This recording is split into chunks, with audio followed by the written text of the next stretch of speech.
Hello everyone, welcome back to my channel. അപ്പോൾ എല്ലാവർക്കും ഹബീസ് teaching വേൾഡിന്റെ പുതിയൊരിലേക്ക് സ്വാഗതം. അപ്പോൾ ഇന്നൊരു ജനറൽ ആയിട്ടുള്ള ഭാഗമാണ് നമ്മൾ പഠിക്കാൻ പോകുന്നത്. അതായത് ഇംഗ്ലീഷിന്റെ ബേസിക് ആയിട്ടുള്ള കാര്യങ്ങളിൽ പെട്ട ഒന്നാണ് നമ്മൾ ഇന്ന് ഇവിടെ പഠിക്കാൻ വേണ്ടിയിട്ട് പോകുന്നത്. ഓക്കെ, അപ്പോൾ നോക്കാം. ഇവിടെ ഞാൻ ഒരുപാട് പ്രാവശ്യം റിപ്പീറ്റ് ചെയ്തിട്ടുള്ള പ്രൊഫൈൽ റൈറ്റിങ്ങും അതുപോലെ തന്നെ എന്താ താങ്ക് യു നോട്ടുമാണ്. പ്രൊഫൈൽ റൈറ്റിംഗ് ഞാൻ ഒന്നല്ല ഇഷ്ടംപോലെ ടെക്സ്റ്റുകൾ തുടങ്ങുന്നതിന് മുമ്പുള്ള വീഡിയോസിലും ഞാൻ ചെയ്തിട്ടുണ്ട്. അപ്പോൾ ഈ പ്രൊഫൈൽ റൈറ്റിംഗ് ഒന്ന് നോക്കാം. ഞാനിവിടെ നോട്ട് പോലും എഴുതാതെയാണ് വീഡിയോ എടുക്കാൻ വന്ന് നിൽക്കുന്നത്. അപ്പോൾ ഒന്ന് സബ്സ്ക്രൈബ് ചെയ്ത് ലൈക്ക് ചെയ്ത് സപ്പോർട്ട് ചെയ്യണം. ഓക്കെ, അപ്പം നമുക്ക് ഈ വീഡിയോ ഒക്കെ എടുത്ത് കഴിഞ്ഞിട്ട് വേണം ഇനി പോയിരുന്ന് നോട്ട് എഴുതി പഠിക്കാനൊന്നുമില്ല, നോട്ട് എഴുതി നോക്കും, ചിലപ്പോൾ പഠിക്കും. ഓക്കെ, അപ്പോൾ നോക്കാം. പ്രൊഫൈൽ റൈറ്റിംഗ് എന്ന് വെച്ചാൽ എന്താണ്? ബേസിക്കലി നമുക്കറിയാം, നമ്മൾ ഒരാളെ പറ്റിയിട്ട് അവരുടെ വിവരങ്ങൾ എഴുതുന്നു, അത്രയേ ഉള്ളൂ. ഇപ്പം ആധാറിലൊക്കെ നോക്കുകയാണെങ്കിലും ചെറിയൊരു പ്രൊഫൈല് നമ്മളുടേത് അവിടെ കാണും. അതുപോലെ നെയിം സ്ലിപ്പിൽ നിങ്ങൾ കണ്ടിട്ടില്ലേ, നെയിം എന്നൊക്കെ പറഞ്ഞിട്ട് ഇവിടെ നെയിം സ്ലിപ്പ് ഒട്ടിച്ച സാധനങ്ങൾ ഒരു ടെക്സ്റ്റ് സ്ലിപ്പുണ്ട്. ഓക്കെ, ആ ടെക്സ്റ്റ് ഞാൻ ലാസ്റ്റ് കാണിച്ചു തരാം, ആ ഒരു പ്രൊഫൈൽ റൈറ്റിങ്ങുമായിട്ട് ബന്ധപ്പെട്ട്. അതുപോലെ നമുക്ക് ഇങ്ങനെ കുത്ത് ഇട്ടിട്ട് ഇങ്ങനെ തരും, അവിടെ ഫില്ല് ചെയ്യാൻ വേണ്ടിയിട്ട് പറഞ്ഞിട്ട് ഇങ്ങനത്തെ ഡോട്ടഡ് ലൈൻസ്. ഓക്കെ, നെക്സ്റ്റ് നോക്കാം. അതുപോലെ ഇവിടെ തന്നിട്ടുണ്ട് നെയിം. നമ്മളിവിടെ എഴുതാൻ പോകുന്നത് പെട്രോ പാബ്ലോ സാക്രിസ്റ്റൻ്റെ ആണ്. അതിനു മുമ്പേ ഇവിടെ ഇങ്ങനെ ഹിൻറ്റുകൾ ഉണ്ടാവും. പക്ഷെ നമ്മൾ എന്ത് ചെയ്യരുത്, ഹിൻറ്റ് പോലെ എഴുതി വെക്കരുത്, അതിനെ പാരഗ്രാഫ് ആക്കണം. പാരഗ്രാഫ് ആക്കാൻ ഇതുപോലെ സെന്റൻസ് ആക്കി എഴുതാൻ പാടില്ല. പകരം എന്ത് ചെയ്യണം, അതിൻ്റെ കൂടെ കുറച്ച് അഡീഷണൽ ആയിട്ടുള്ള ഹിസ്സും ഹിമ്മും ഈസും വാസും ഒക്കെ ചേർക്കേണ്ടി വരും. അപ്പം എൻ്റെ ഈ ഈസും വാസും ചേർക്കൽ വലിയ ഗ്രാമർ മിസ്റ്റേക്ക് ഇല്ലാതെ ഇടുന്നതെന്ന് ഞാൻ പറയൂല, നല്ല ഗ്രാമർ മിസ്റ്റേക്കാണ്, നിങ്ങളെല്ലാവരും ക്ഷമിക്കണം. ഓക്കെ, അതൊക്കെ ടീച്ചർമാർ പറഞ്ഞു തന്ന് നിങ്ങൾക്ക് സെറ്റാക്കും. ഞാനൊരു ബേസിക് ടീച്ചറാണല്ലോ, അപ്പം അതിൻ്റേതായിട്ടുള്ള തകരാറുകളൊക്കെ കാണും. നെക്സ്റ്റ് ഓക്കെ, അപ്പോൾ നമുക്ക് പ്രൊഫൈൽ റൈറ്റിംഗ്. നമ്മളിവിടെ പെഡ്രോ പാബ്ലോ സാക്രിസ്റ്റൻ ആണ് എടുത്തിട്ടുള്ളത്. നമ്മൾ ഏതൊരു പ്രൊഫൈൽ പാരഗ്രാഫ് ആക്കുകയാണെങ്കിലും എഴുതുവാണെങ്കിലും അല്ലാതെ എഴുതുവാണെങ്കിലും നമ്മൾ ആളുടെ നെയിം വേണം ഹെഡിങ് കൊടുക്കാൻ. ഓക്കെ, അതായത് ക്യാപിറ്റൽ ലെറ്ററിൽ എഴുതുവാണെങ്കിൽ അത്രയും നല്ലത്. പെഡ്രോ, ബാക്കി നിങ്ങൾക്കറിയാലോ. ഓക്കെ, പെഡ്രോ പാബ്ലോ സാക്രിസ്റ്റൻ എന്ന് വലിയ ഒരു ഹെഡിങ് കൊടുക്കുക. വലുത് മീൻസ് ആ പേപ്പർ നിറച്ച് എഴുതി വെക്കരുത്, ജസ്റ്റ് നമ്മളെ കൊണ്ട് പറ്റുന്ന ഈ ഒരു സൈസിലൊക്കെ എഴുതിയാൽ മതി. ആ സൈസിൽ നമ്മളൊരു ഹെഡിങ് കൊടുക്കാം, പെഡ്രോ പാബ്ലോ സാക്രിസ്റ്റൻ. അതിന് തൊട്ട് മുകളിൽ എന്ത് ചെയ്യണം, നോർമലി നമ്മൾ എഴുതുന്ന പോലെ പ്രൊഫൈൽ റൈറ്റിംഗ് എന്നൊരു ഹെഡിങ് കൊടുക്കാം. തൊട്ട് താഴെ ഒരു side heading Pedro Pablo Pablo സാക്രിസ്റ്റൻ എന്ന ഹെഡിങ് കൊടുക്കുക. എന്നിട്ട് നമ്മൾ എഴുതി തുടങ്ങാം. ഓക്കെ, എന്താ name Pedro Pablo Sacristan. Pedro Pablo Sacristan നമ്മൾ ഹെഡിങ് കൊടുത്തിട്ടുണ്ട്, ഇനി അത് എഴുതണ്ട. അപ്പൊ ഇനി ഈ നെയിം നമുക്ക് എഴുതേണ്ട ആവശ്യമില്ല, കാരണം നമ്മൾ ഓൾറെഡി ഹെഡിങ് കൊടുത്തിട്ടുണ്ടെങ്കിൽ അത് എഴുതണ്ട. കൊടുത്തിട്ടില്ലെങ്കിൽ his name is Pedro Pablo Sacristan, അങ്ങനെ അങ്ങ് എഴുതി വെച്ചാൽ മതി. Next, place of birth Madrid Spain in 1973. ഇതിന് മന്തും ഡേറ്റും ഒക്കെ നിങ്ങളുടെ ഹിൻഡിൽ കാണും. ഓക്കെ, ഇവിടെ ഞാൻ റിസർച്ച് ഒക്കെ നടത്തി എഴുതിയതാണ്, അതുകൊണ്ട് തന്നെ ഇതിൻ്റെ അകത്ത് മന്തും ഡേറ്റും ഒന്നും കാണണമെന്നില്ല. നിങ്ങൾക്ക് എന്ത് ചെയ്യാം, വർഷം കാണും, മന്ത് കാണും, ഏത് ജില്ലയിലാണ് ജനിച്ചതെന്ന് കാണും. ജില്ല മീൻസ് അങ്ങനത്തെ ജില്ലയല്ല, ഏത് സ്ഥലത്താണ്, ഒരു കൺട്രി ഒരു രാജ്യത്താണല്ലോ, അപ്പോൾ ആ രാജ്യത്തിൽ ഏത് സ്ഥലത്താണെന്നുള്ളത് ഹിന്റ് ഉണ്ടാവും. ഇത്രയും കാര്യങ്ങൾ ഉൾപ്പെടുത്തിക്കൊണ്ട് വേണം നിങ്ങൾ എഴുതാൻ ഇതിനകത്ത്. ഓക്കെ, അപ്പോൾ ഇത് എഴുതുമ്പോൾ നമ്മൾ എന്ത് ചെയ്യുക, എന്നിട്ട് നമ്മൾ ഫസ്റ്റ് എന്ത് ചെയ്യാം, ഫസ്റ്റ് ഇത് എഴുതുക. ഫസ്റ്റ് സെന്റൻസ് ആയിട്ടാണ് ഞാൻ അതായത് നമ്മൾ ഹെഡിങ് കൊടുത്തിട്ട് താഴെ എഴുതുന്ന ഫസ്റ്റ് സെന്റൻസ് ആണ് ഇപ്പൊ പറയാൻ പോകുന്നത്. എന്താണ്, he was born in Spain bone at Spain. എന്തോ ഒരു ഫോർമുല ഉണ്ട്, ഞാൻ പഠിച്ചിട്ടുണ്ട്. He was born at Madrid in Spain on 1973. അതായത് അങ്ങനെ വേണം എഴുതാൻ. ഓക്കെ, അങ്ങനെ എന്താ അയാള് എന്തിനാണ് മാഡ്രിഡ്, സ്പെയിനിലെ മാഡ്രിഡ് എന്ന് പറയുന്ന ഒരു പ്രദേശത്താണ് ജനിച്ചിരുന്നത് 1973. ഓക്കെ, നിങ്ങൾക്ക് ഒന്നെങ്കിൽ സിമ്പിൾ ആയിട്ട് ഒരു പ്രൊഫൈൽ ആണെന്നുണ്ടെങ്കിൽ നിങ്ങൾക്ക് എഴുതാം ഹിസ് ഫാദർ ഈസ് അങ്ങനെ. അല്ലാന്നുണ്ടെങ്കിൽ his mothers name was, his fathers name was. അതാണ് ഞാൻ പൊതുവേ കൊച്ചിലെ മുതലേ എഴുതുന്ന പ്രൊഫൈൽ റൈറ്റിംഗ് എപ്പോൾ തൊട്ടുണ്ടോ അപ്പം മുതൽ ഞാൻ ഇത് തന്നെയാണ് എഴുതുന്നത്.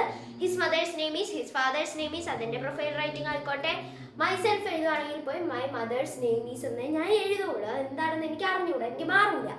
ഓക്കെ, നിങ്ങൾ അങ്ങനെ എഴുതണമെങ്കിൽ അങ്ങനെ എഴുതാം, അല്ലാന്നുണ്ടെങ്കിൽ ഹിസ് മദർ ഈസ് അതുമതി. ഓക്കെ, അപ്പോൾ അയാളുടെ അമ്മയുടെ പേര് എഴുതാം. ഇവിടെ ഞാൻ അമ്മയുടെ പേരൊന്നും എഴുതിയിട്ടില്ല. നിങ്ങൾക്ക് ഇതായിരിക്കില്ല ചോദിക്കുന്നത്, മിക്കവാറും വേറെ ഏതെങ്കിലും പുറത്തുനിന്നുള്ള ആളുകളുടെയൊക്കെ ഹിന്റുകളായിരിക്കും. ഓക്കെ, അപ്പൊ നോക്കാം. ഇനി നെയിം ഓഫ് ഫാദർ എന്താണ്? ഹിസ് ഫാദർ ഈസ് എന്ന് പറഞ്ഞ് എഴുതാം. ഓക്കെ, അപ്പൊ അങ്ങനെ ജസ്റ്റ് ഹിസ് മദർ ഈസ് എന്ന് പറഞ്ഞിട്ട് നമ്മൾ പേര് എഴുതി കൊടുക്കാം. ഓക്കെ, എന്നിട്ട് ഹിസ് മദർ ഈസ് എന്ന് എഴുതി പേര് എഴുതാം. അത് കഴിഞ്ഞിട്ട് ഒരു കോമ കൊടുക്കാം. കോമ കൊടുത്തിട്ട് കോമ കൊടുക്കാം. അപ്പൊ നിങ്ങൾക്ക് എന്ത് ചെയ്യാം, ഒരു സെന്റൻസ് ഇച്ചിരി വലിച്ചിട്ട് എഴുതി കഴിഞ്ഞാൽ തോനെ സ്ഥലം ആവൂലേ. അപ്പൊ നിങ്ങൾക്ക് എന്ത് ചെയ്യാം, തോനെ പേപ്പർ തോന്നിക്കുന്ന പോലെ കുറച്ച് വെച്ച് എഴുതാം. അപ്പൊ നിങ്ങൾക്ക് ടീച്ചർമാർ ഈ കുട്ടി നന്നായിട്ട് എഴുതിയിട്ടുണ്ടെന്ന് പറഞ്ഞാൽ ടിക്കറ്റ് മാർക്ക് വരും. നിങ്ങൾ എത്രത്തോളം പേപ്പറിൽ എത്രത്തോളം ഉണ്ടാക്കി എഴുതുന്നോ അത്രത്തോളം വലിയ സ്പേസ് വേണ്ടി വരും നിങ്ങൾക്ക്. ഇപ്പൊ ഞാൻ ഈ ഇത്ര ഉള്ള ഒരു പേപ്പർ കഷ്ണത്തില് ഇത്രയാക്കി എഴുതി എനിക്ക് 2 വാക്ക് എഴുതാൻ എത്ര സ്ഥലം മതി? എത്ര സ്ഥലം വേണം? ഈ പേപ്പർ ഫുള്ളും വേണ്ടേ? അപ്പൊ ടീച്ചർമാർ കാണുമ്പോൾ വിചാരിക്കും ഈ കുട്ടി നല്ലോണം എഴുതിക്കണ്ട, 5 മാർക്ക് കിട്ടി എന്ന് പറഞ്ഞാൽ ഒന്നും എഴുതാതെ തന്നെ ഇരുന്ന് കളയരുത്. ക്വസ്റ്റ്യൻ മാത്രം ഉണ്ടാക്കി എഴുതി വെച്ചാൽ അവർ വെട്ടി കളഞ്ഞിട്ട് തരും. ഓക്കെ, അപ്പൊ എന്താണ് ഹിസ് മദർ ഈസ് എന്ന് എഴുതി ഡാഷ് കൊടുക്കുക, കോമ എഴുതുക. അതുപോലെ തന്നെ എന്നിട്ട് ഹിസ് ഫാദർ ഈസ് എന്ന് എഴുതി ഹിസ് ഫാദർ ഈസ് എന്ന് എഴുതാം. എന്നിട്ട് പേര് എഴുതാം. ഇതൊന്നും നിങ്ങൾ നോക്കണ്ട, ഇതൊക്കെ മഹാപൂർവ പരീക്ഷ. ഓക്കെ, അപ്പോൾ നെക്സ്റ്റ് നോക്കാം. ഹിസ് എഡ്യൂക്കേഷൻ നിങ്ങളൊക്കെ എഴുതാം. ഹി എഡ്യൂക്കേറ്റഡ് എന്ന് എഴുതാം. ഹി എഡ്യൂക്കേറ്റ് എന്താണ്? ഹി ഹോൾഡ് അല്ലെങ്കിൽ ഹി എഡ്യൂക്കേറ്റഡ്. ആ എഡ്യൂക്കേറ്റ് ചെയ്ത സ്ഥലം കൊടുത്തിട്ടുണ്ടെങ്കിൽ ഹി എഡ്യൂക്കേറ്റഡ് ആയിട്ട് ഇന്ന സ്ഥലം, അല്ലെങ്കിൽ ഹി ഹോൾഡ്. ഇവിടെ എന്ത് ചെയ്യാം, ഈ എഡ്യൂക്കേഷൻ എന്നുള്ള സ്ഥാനത്ത് ഹി ആക്കാം.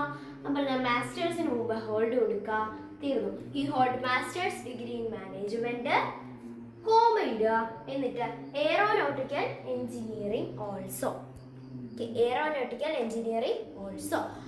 അപ്പൊ അവിടെ നമുക്കൊരു സെന്റൻസ് കിട്ടി. ഇനി നെക്സ്റ്റ് നോക്കാം. ഇവിടെ നമ്മൾ എന്ത് ചെയ്യുന്നില്ല, വലിയ പ്രൊഫഷണൽ ആയിട്ടൊന്നും വാരി വലിച്ചൊന്നും വാക്കുകളൊന്നും കൊടുക്കുന്നില്ല. വളരെ സിമ്പിൾ ആയിട്ട് ഹീയും ഹീസും പ്രപ്പോസിഷൻസ് അതുപോലെ തന്നെ അങ്ങനെ കുറച്ച് സാധനങ്ങൾ മാത്രം, അഡ്ജക്റ്റീവ്സ് ഇതൊക്കെ കൊടുക്കുന്നുള്ളൂ. Next passion and career. Passion and career എന്ന് വെച്ചാൽ എന്തുവാ, നമ്മളെ ജോലി. ഓക്കെ, നമ്മുടെ വർക്ക് മീൻസ് അങ്ങനെ ആ ഒരു വർക്കല്ല, ജോലി. നമ്മൾ സാധാരണ ജീവിക്കാൻ വേണ്ടി ചെയ്യുന്ന ജോലി എന്താണ്, ഒരു വരുമാനത്തിന് വേണ്ടിയിട്ട്. ഓക്കെ, ഇതൊരു സിമ്പിൾ സംഭവമാണ്, ഞാൻ പറഞ്ഞുതരാം. എന്താണ്? He is a short story writer for children and have a passion for education. ആ ഒരു വലിയ സെന്റൻസ് എഴുതി കഴിഞ്ഞാൽ നിങ്ങൾക്ക് നല്ല മാർക്ക് കിട്ടും. അങ്ങനെയൊന്നുമില്ല, എന്നാലും ആ ഒരു വലിയ സെന്റൻസിന് തന്നെ ഒരുപാട് സ്ഥലം വേണ്ടേ. നിങ്ങൾ ഞാൻ പറയുന്നത് മനസ്സിലാക്കുന്നു, കുറച്ച് ചുരുക്കി എഴുതിയാൽ മതി. പക്ഷെ നിങ്ങൾ കുരുട്ടോ എഴുതണമെന്നുണ്ടെങ്കിൽ കുറച്ചേ കിട്ടുള്ളൂ കേട്ടോ, ഹിന്റൊക്കെ വെച്ച് എഴുതുമ്പോൾ. Next famous works. ഇതെന്തോ ഒരു സംഭവം ഉണ്ട് ഇവിടെ. Okay, famous work: red moon, black and white, the lazy bird, the mocking tiger, audio book, the Pedro public collection. എന്താണ്? ഹിസ് ഫേമസ് വർക്ക്സ് ആർ, അല്ലാന്നുണ്ടെങ്കിൽ ഹിസ് നോട്ടബിൾ വർക്ക്സ് വെയർ, അല്ലാന്നുണ്ടെങ്കിൽ his famous works were എന്ന് എഴുതാം, അല്ലെന്നുണ്ടെങ്കിൽ his notable works were എന്ന് എഴുതാം, അല്ലെങ്കിൽ his major works were എന്ന് എഴുതാം. ഓക്കെ, ഫേമസ് വർക്ക്സ് ആണ് ഇവിടെ തന്നിട്ടുള്ളത്. നിങ്ങളെ ഹിന്റിൽ ഫേമസ് വർക്ക്സ് എന്ന് പറഞ്ഞിട്ടാണെങ്കിൽ അത് എഴുതിയാൽ മതി, ഹിസ് ഫേമസ് വർക്ക്സ് വെയർ അങ്ങനെ എഴുതിയാൽ മതി. Okay, his famous works were, അതിന് 2-3 വാക്കുകൾ അതിന് പകരം ഉപയോഗിക്കും. അതൊക്കെ ഞാൻ ഈ വർഷം കേട്ടോ പഠിക്കുന്നത്. Next red moon, black and white. അദ്ദേഹത്തിന്റെ പ്രധാനപ്പെട്ട എന്താണ്, ഈ തന്നിട്ടുള്ളതെല്ലാം എഴുതുക, ഞാൻ വായിക്കുന്നില്ല. Okay, next he also published an audio book. അതായത് ഇങ്ങനെ നമ്മളിങ്ങനെ കേൾക്കുമല്ലോ ഡിജിറ്റലായിട്ട് ഓരോ ആപ്പിൽ ചെന്ന് കയറി അടിച്ചു കൊടുക്കുമ്പോൾ ആ കഥ ഇങ്ങനെ വരൂലേ, പാട്ടുകൾ സ്പോട്ടിഫൈയിൽ കേൾക്കുന്ന പോലെ.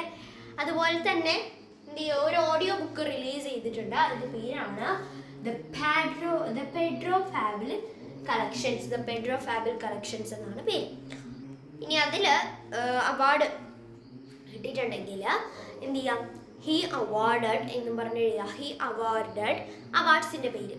നെക്സ്റ്റ് എന്ത് ചെയ്യാം, അതിൻ്റെ ഇത് തന്നിട്ടുണ്ട്, വർഷം തന്നിട്ടുണ്ടെങ്കിൽ ഇൻ കൂടെ ചേർക്കുക. ഹി അവാർഡഡ് ഇപ്പോൾ പത്മശ്രീ ആണെന്ന് വെച്ചുകൊള്ളുക. പത്മശ്രീ ഈ ആ വർഷം എഴുതുക. ഓക്കെ, ആ വർഷം എഴുതുക.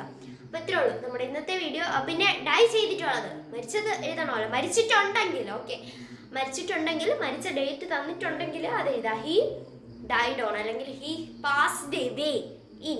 പാസ്ഡ് എവേ വരുമ്പോൾ ഇൻ വരുമായിരിക്കും. അതുപോലെ തന്നെ ഡൈഡ് ഓൺ വരുമായിരിക്കും. ഹി ഡൈഡ് ഓൺ എന്താണ്, ഇത്ര മാസമാണ്, ഇത്ര ഡേറ്റ് ആണ് എന്നൊക്കെ ഉണ്ടെങ്കിൽ അത് ആരുടെയാണോ എഴുതുന്നത് അവരുടെ. ഓക്കെ, സോ അപ്പോൾ ഇന്നത്തെ വീഡിയോ ഇത്രയുള്ള. എല്ലാവർക്കും ഇഷ്ടപ്പെട്ടിരിക്കുന്നു. സബ്സ്ക്രൈബ് ചെയ്യുക, ലൈക്ക് ചെയ്യുക, ഷെയർ, സപ്പോർട്ട് ചെയ്യാൻ പറ്റുന്നുള്ളൂ. ബൈ.